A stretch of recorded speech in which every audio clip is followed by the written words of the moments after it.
Hello and welcome back to Doc and Hanshi. I'm the Doc. I'm Hanshi. And today we are going to talk about how we got into the primal / paleo diet sphere. So Steve's going to go first because he got there first. Is that an old joke? It was an old joke. Hey everybody. So been dedicated to having the best health possible for a long time. My dad was extremely sick growing up when I was a kid. My parents were a little older, and so my father was having all of those things you have when you get older: heart disease, diabetes, et cetera, overweight, and the diabetes kicked in about the time I was in high school.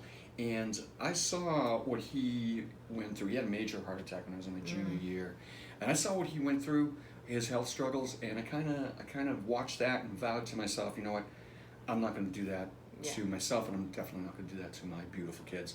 I don't want them to have to struggle with my health when, like I said, I was in my teens when I was struggling with this, and I lost him in my early 20s. This has been on my radar for a long time. I've tried all kinds of performance-based diets over the years. I've done the McDougall diet and other versions of vegan and vegetarianism. I will say that I did not thrive. Yeah. Let's put it that way. Those, they may work for some people. They absolutely did not work for me. I got fat, I got sore, I got very, I can only describe it as unhealthy. I did not thrive at all as a vegetarian. I tried Ori Hofmeckler, the warrior diet. If you don't know about it, check it out, because damn.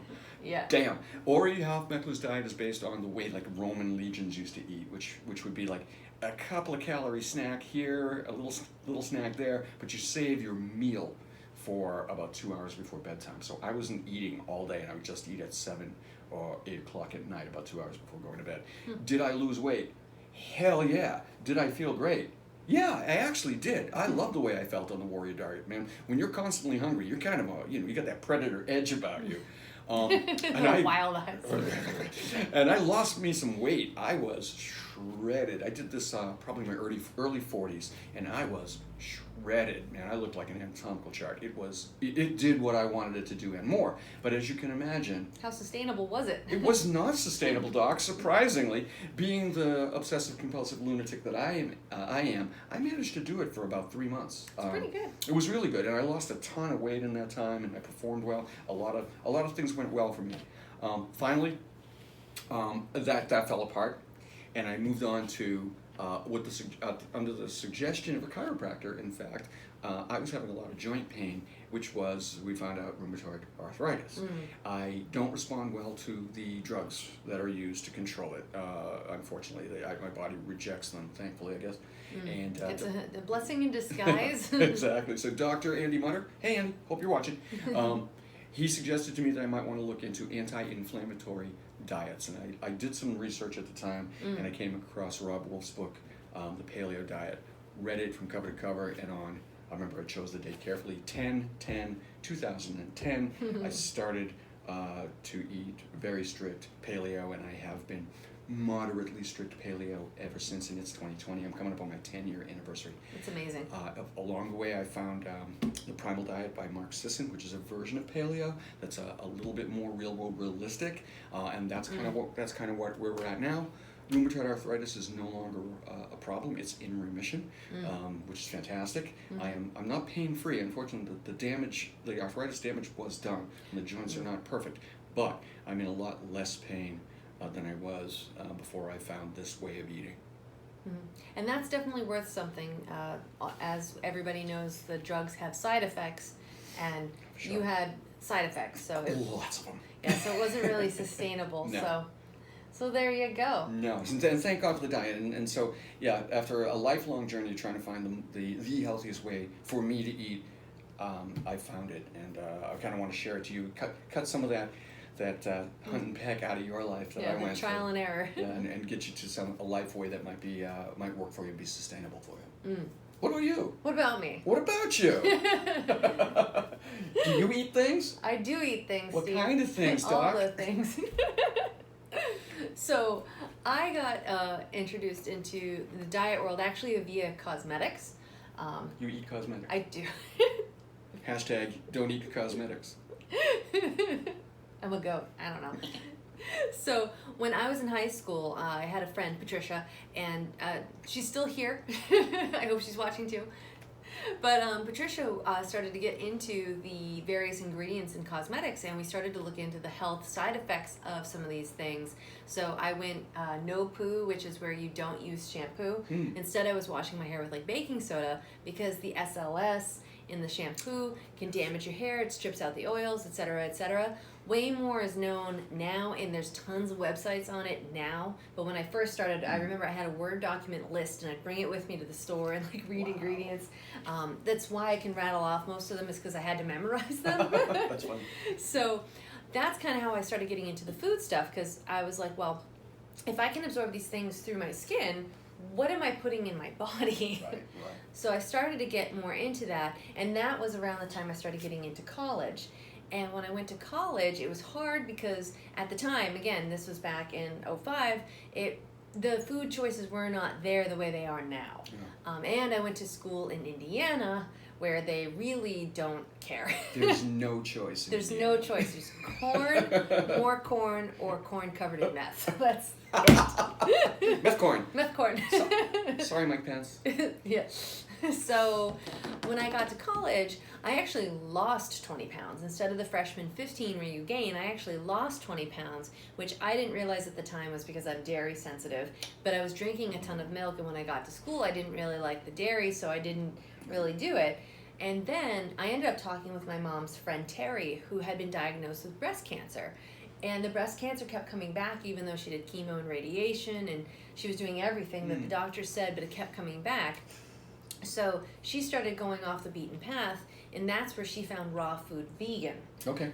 And she went raw food vegan, and according to her, she put it totally in remission, and the cancer disappeared entirely. And when she tried to share her findings with her medical doctor, they were like, well, that's not possible, so we must have just misdiagnosed you.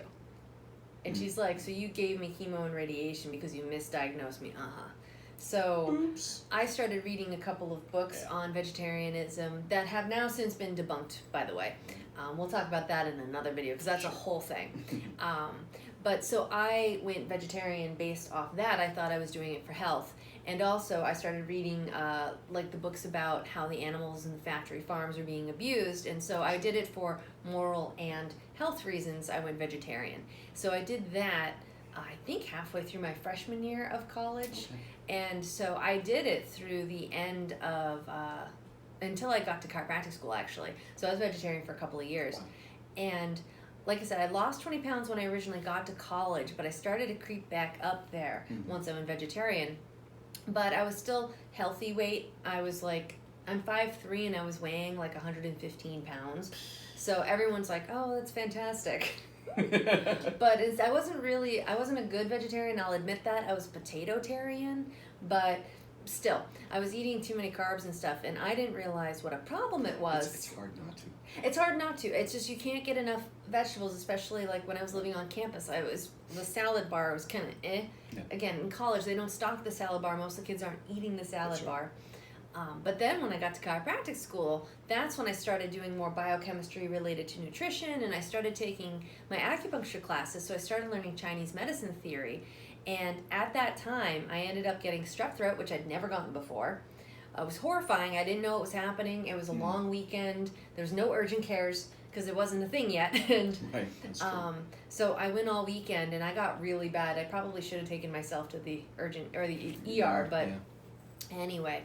So got antibiotics, felt better, but then I just was so tired and I couldn't figure it out, and finally I got strep throat again, and when I went, they did some other tests, and they were like, oh, and by the way, you also have mono. Mazel tov. What? Congratulations. So I was like, no wonder everything's been so hard. Yeah, exactly.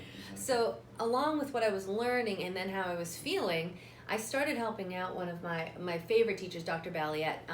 She is a chiropractor who is very big in nutrition. She taught our biochemistry class. She was brilliant. She was one of the most influential teachers I had at NYCC.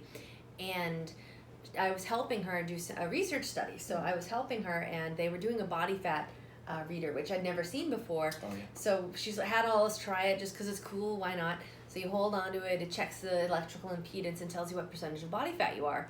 So even though I weighed, like at that point, about 120 at 5'3", I did that, and I was like almost 30% body fat. It's amazing. Right? Yeah. So she had been talking about skinny fat, which I didn't understand, but then I was like, oh my God, I'm skinny fat. Like, I had no muscle mass essentially because I wasn't really working out and I was not eating the way that I needed to eat. Right. So that's when I was like, I can't be vegetarian anymore. I am too sick. I am too fat. And I could see with Chinese medicine theory, like, you need to eat meat. You do.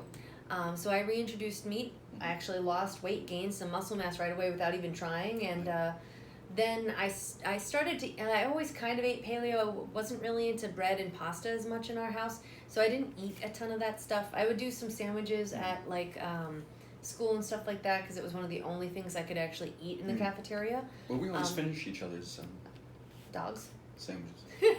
So I'd never finish the bread.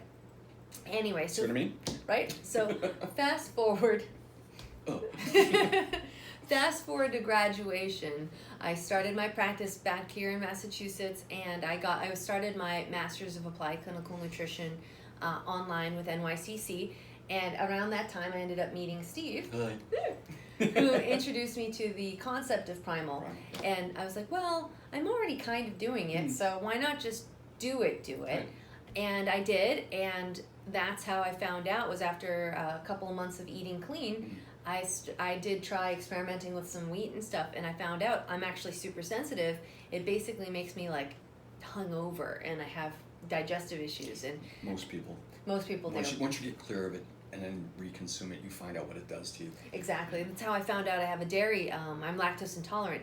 I figured that out when I was in chiropractic school. I did a 21-day cleanse, and I took that out, and when I brought it back in, I was like, well, I deserve a latte because I was so good on my cleanse. But I ended up breaking out, and I got nauseous and bloated, and I got constipated, and my eczema came back, and I was like, I'm sensitive to dairy, which is tough because I love cheese. Which we confirm, as part of our coaching practice, we do DNA testing for some clients if they request it, and we found out that you are genetically lactose intolerant, which is actually really common. Right, and even if you don't, your digestion can change over time, so you're less likely to tolerate dairy. So it's actually like a number one challenge for a lot of people. But that's why we went primal paleo. We're more primal because we do eat some cheese. But we'll do a video at some point about what the difference between the two is. Yes, it'll be fascinating. It'll be interesting. They're brothers. They're brother ways of doing things, sister ways of doing things. They're both based on ancestral eating. We just find primal a little bit more sustainable and easier to do. Yeah. Exactly. So that's how I ended up being primal. It's like I said, I tried other ways of eating. The one I spent the most time doing was vegetarianism, but like Steve, it didn't work for me.